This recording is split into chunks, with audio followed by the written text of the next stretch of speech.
Bonjour, nous c'est Laetitia. Et Damien, on habite dans la Vaucluse. On est en train d'aménager notre deuxième van. Et on va vous présenter aujourd'hui l'installation d'un panneau solaire énergie mobile PERC 275 watts. Voilà pour la face arrière du produit. Donc on peut y voir la partie câblage qui du coup est présertie avec un embout mâle et un embout femelle, donc plus et moins, comme on peut le voir sur les petites étiquettes. Le câblage fait 2 mètres déployé au maximum. Et on peut aussi retrouver la notice technique, donc avec la puissance max, puissance mini, les tensions d'utilisation, le courant max et tout. Voilà, donc tout ça peut être retrouvé sur le site directement. Et on va vous présenter la face avant. Pour la face avant, on est sur une dalle de 165 par 79, épaisse de 3,5 cm.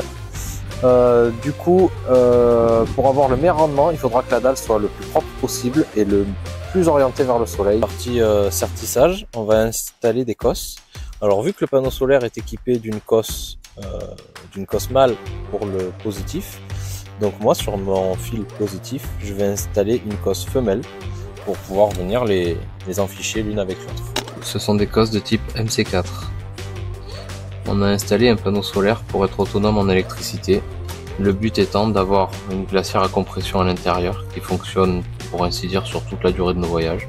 Et du coup, pour son installation, on a préféré le poser sur des barres alu, histoire de favoriser le rafraîchissement sur la partie inférieure du panneau solaire, parce qu'il perd en rendement au fur et à mesure qu'il chauffe. Du coup, on l'a collé, puis vissé à l'aide des petites équerres pour qu'il soit bien maintenu. Pour compléter l'installation du panneau solaire, il faudra prévoir un convertisseur MPPT. Son rôle va être de convertir l'énergie solaire, si je puis dire, en énergie exploitable pour vos batteries ou pour votre installation en 12 volts. Du coup, ça y est, installation faite. Donc, pour faire le test, on a branché 2 objets connectés. On a aussi branché la glacière.